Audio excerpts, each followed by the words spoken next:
Halo semuanya, selamat datang di Biro Investigasi. Yang akan saya ceritakan hari ini adalah kisah pelarian terkenal di Jepang. Tokoh utama dari cerita ini bernama Kazuko Fukuda. Lahir pada Januari 1948 di prefektur Ehime, Pulau Shikoku, Jepang. Ketika Fukuda Kazuko berusia 4 tahun, orang tuanya bercerai. Setelah itu, Kazuko Fukuda mengikuti ibunya pergi kehidupan di kota Kawanoe, prefektur Ehime. Ibu Kazuko Fukuda untuk menghidupi dirinya dan putrinya tak berdaya menjadi pelayan di pub lokal. Setelah itu, ibu dan Fukuda Kazuko pindah ke kota Imabari, prefektur Ehime. Ibu Kazuko Fukuda menghemat uang dari pekerjaan sebelumnya dan membuka sebuah pub. Bisnisnya bagus, hari demi hari semakin baik. Pada tahun 1960, Kazuko Fukuda yang duduk di bangku SMA sedang jatuh cinta. Pada saat itu sedang ada kerusuhan sosial Jepang. Pacar Kazuko Fukuda berpartisipasi dalam gerakan mahasiswa. Dia terluka di bawah tanah dan akhirnya meninggal dunia. Pada saat itu, Kazuko Fukuda masih berusia 15 tahun dan dia mengalami trauma psikologis yang hebat. Dia jadi tidak bisa berkonsentrasi belajar lagi. Dia putus sekolah ketika dia masih di sekolah menengah. Pada tahun 1965, Kazuko Fukuda 17 tahun punya pacar baru, tapi keduanya kekurangan uang. Jadi mereka mulai mencuri. Mereka menargetkan rumah kepala pajak Takamatsu. Apa yang tidak mereka harapkan terjadi. Selama proses pencurian, kepala pelayan tiba-tiba kembali. Dia menelepon polisi segera setelah mengetahui bahwa pencuri telah memasuki rumah majikannya.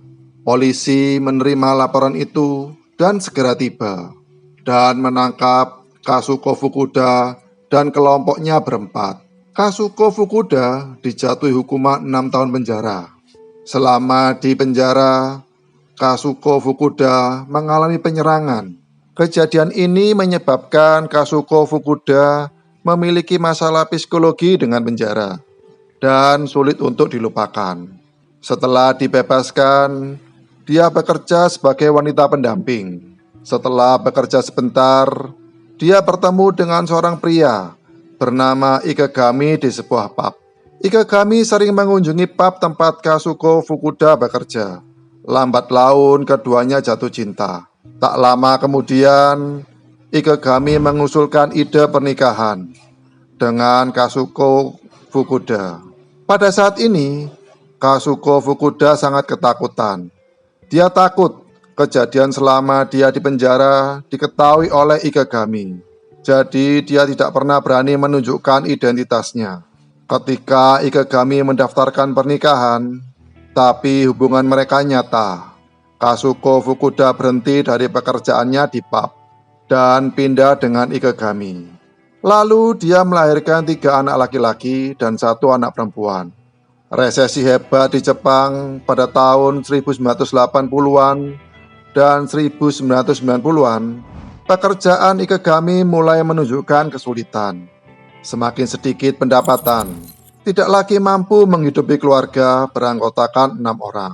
Sebagai upaya terakhir, Fukuda Kazuko memulai pekerjaan sebelumnya. Pada tahun 1982, saat Kazuko Fukuda berusia 34 tahun, di sebuah pub di kota Songsan, dia menjadi wanita pendamping lagi. Selama periode ini, Kazuko Fukuda bertemu dengan seorang teman. Nama orang ini adalah Atsuko Yasuoka. Dia berusia 31 tahun, yang juga wanita pendamping. Dibanding dengan Atsuko Yasuoka, Fukuda Kazuko terlihat lebih tua. Jadi tidak banyak pelanggan yang mencarinya. Di bawah tekanan untuk bertahan hidup, dia harus pergi ke pub lain. Tapi dia masih tetap berhubungan dengan temannya Atsuko Yasuoka. Keduanya sering bertemu di waktu luang mereka. Pada hari Kamis 19 Agustus 1982, pukul 4 sore, Kazuko Fukuda datang ke rumah Atsuko Yasuoka. Kazuko Fukuda bercerita pada Atsuko Yasuoka bahwa dia mengambil pinjaman dengan tingkat bunga tinggi. Pihak lain mendesaknya untuk membayar hutangnya, dan dia butuh uang secepat mungkin. Ia bertanya, bisakah meminjaminya uang? Atsuko Yasuoka berkata, setelah mendengar bahwa dia berencana untuk segera membuka toko, dan dia juga membutuhkan uang itu. Jadi dia dengan sopan menolak Kazuko Fukuda. Pada saat ini, Kazuko Fukuda melihat dalam rumah Yasuko Atsuko banyak perhiasan berharga dan tas bermerek. Dalam pikirannya, Atsuko Yasuoka jelas kaya raya dan hanya tidak ingin meminjamkan uang padanya saja. Kemarahan Kazuko Fukuda benar-benar dari hati. Dia mengambil pita yang ada di sampingnya, memanfaatkan ketidaksiapan Atsuko Yasuoka untuk mengakhiri hidupnya. Kemudian Fukuda Kazuko menelepon Ikigami, membuat dia bergegas ke rumah Atsuko Yasuoka. Setelah Ikigami tiba, dia menemukan seorang wanita tergeletak di lantai. Kazuko Fukuda mengatakan bahwa dia memiliki beberapa konflik dengan Atsuko Yasuoka barusan. Atsuko Yasuoka mengancamnya dengan senjata. Saat melawan, tidak sengaja menyakitinya, hingga menyebabkan hilangnya nyawa. Mendengar ini, Ikegami segera membujuk Kazuko Fukuda untuk pergi ke kantor polisi dan segera menyerahkan diri. Mungkin bisa meringankan hukuman. Kazuko Fukuda dengan tegas menolak. Dia mengharapkan bantuan suaminya untuk memindahkan semua barang berharga dari rumah Yasuoka bersama-sama. Diambil untuk dijual dan kemudian membuang sisa-sisanya. Dengan begitu tidak ada yang akan tahu apa yang terjadi di rumah. Ikegami setuju. Mereka berkendara jauh dari kota Songsan ke hutan 20 km jauhnya. Mereka meninggalkan Atsuko Yasuoka di hutan, melarikan diri dengan tergesa-gesa. Namun Atsuko Yasuoka tidak pergi bekerja selama 2 hari. Rekan kerjanya merasa ada yang tidak beres. Dia menelepon keluarga dan teman Yasuoka, tapi tidak ada yang tahu di mana dia berada. Jadi, rekan-rekannya di pub melapor ke polisi kota Songsan, melaporkan hilangnya Atsuko Yasuoka. Setelah polisi menerima laporan, investigasi atas kasus ini segera diluncurkan. Polisi datang ke rumah Atsuko Yasuoka. Tidak ada tanda-tanda perkelahian yang jelas, tapi barang berharga, buku tabungan, perangko, dan lain-lain hilang. Sepertinya pelaku mengincar uang. Polisi menanyai tetangga Yasuoka Atsuko, ingin tahu apakah ada sesuatu yang tidak biasa baru-baru ini. Tetangga berkata, pada malam tanggal 19, sebuah truk terlihat diparkir di lantai bawah. Sepertinya dia memindahkan sesuatu dari rumah Atsuko Yasuoka. Tetangganya curiga, dan dia menuliskan nomor plat truk itu. Polisi mengikuti petunjuk ini ke rumah sopir truk. Kata pengemudi, dia dipanggil oleh seorang kerabat malam itu untuk membantu. Kerabat yang dikatakan pengemudi adalah Ikegami. Setelah polisi baru saja meninggalkan rumah pengemudi, Fukuda Kazuko datang ke rumah pengemudi. Pengemudi mengatakan bahwa polisi baru saja datang ke rumah untuk berbicara dengannya. Pukul 6 sore, polisi benar-benar menelepon rumah Kazuko Fukuda. Kazuko Fukuda tahu bahwa polisi telah menemukannya. Jadi dia berpura-pura menjadi seorang anak-anak dan berkata, orang tua saya sekarang tidak ada di rumah.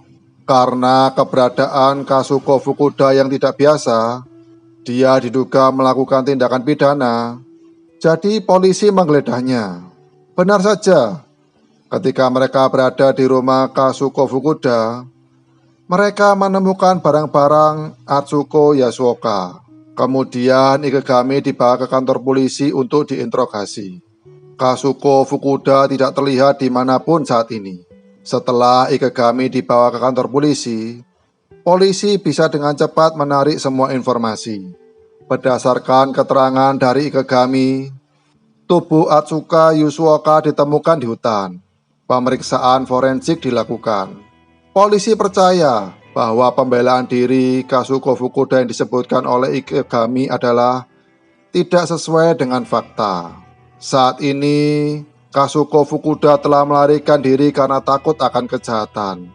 Keterlibatan Ikegami dalam pengabaian korban juga akan mendapat hukuman. Tetapi karena sikap yang baik, juga pengakuan bersalah dari Ikegami, dan setuju untuk membantu polisi menemukan Kazuko Fukuda, jadi dia bisa pulang untuk sementara. Polisi memasang alat pendengar pada telepon di rumah Ikegami, menunggu Kazuko Fukuda menelepon ke rumah. Pada tanggal 25 Agustus, ini adalah hari pertama pelarian Kazuko. Kazuko Fukuda datang ke Osaka. Dia membawa buku tabungan dan stempel Atsuko Yasuoka. Berhasil menarik uang sebesar 590.000 yen atau sekitar 73,4 juta rupiah. Ditambah uang lebih dari 1 juta yen, sekitar 124 juta rupiah, yang dia miliki bersamanya sebelum melarikan diri. Saat ini, Kazuko Fukuda memiliki sekitar 2 juta yen, atau sekitar 248 juta rupiah di tangannya. Polisi juga segera memperoleh informasi. Setelah mengetahui bahwa Kazuko Fukuda ada di Osaka, mereka segera mengintensifikan pencarian di daerah tersebut.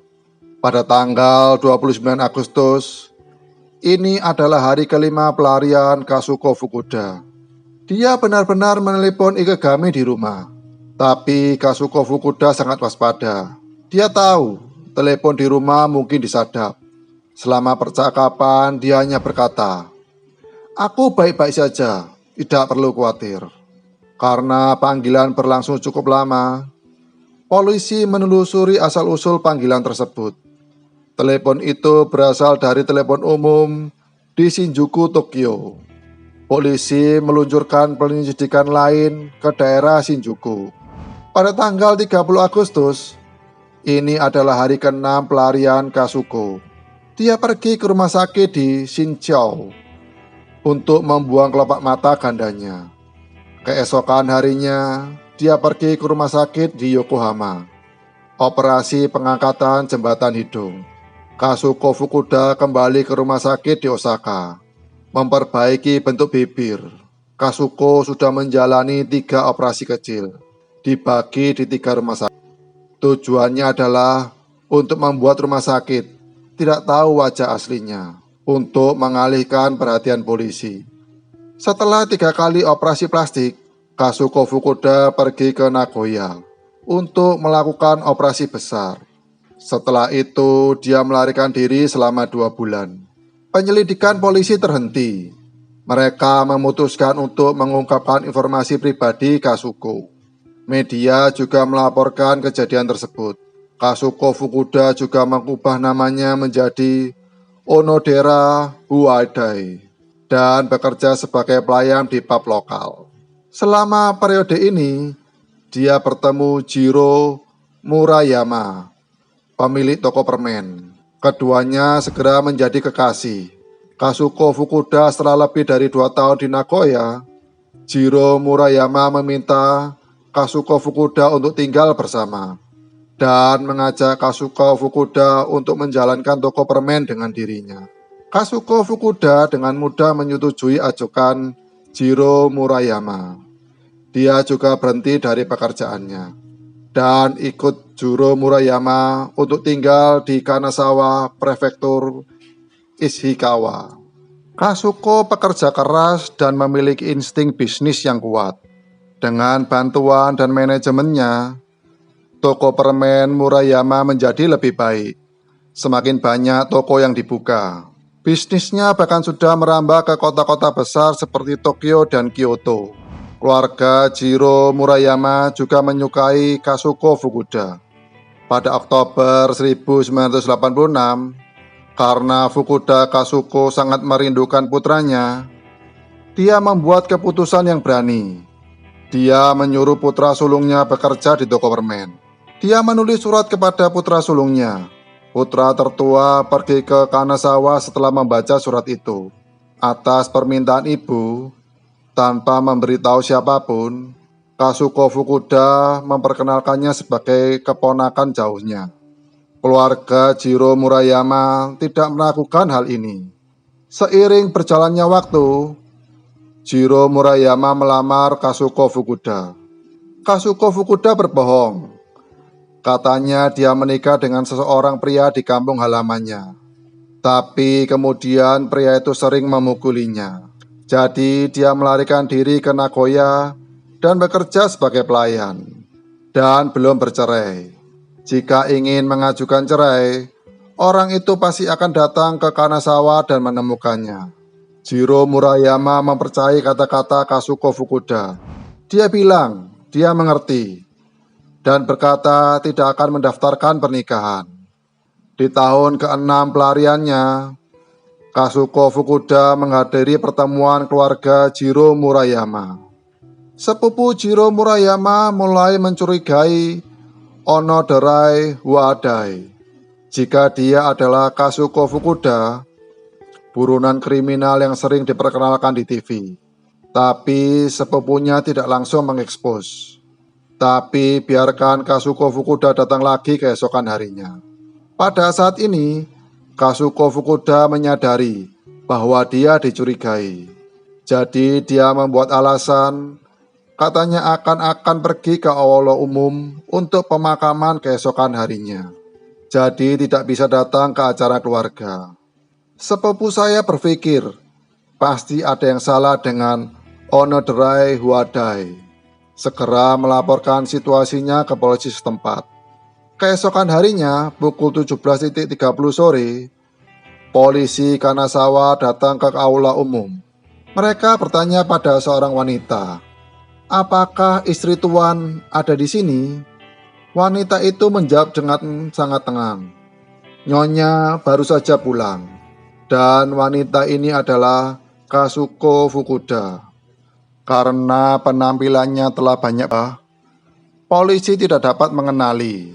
Kemudian polisi datang ke toko Jiro Murayama dan menemukan putra Kazuko Fukuda.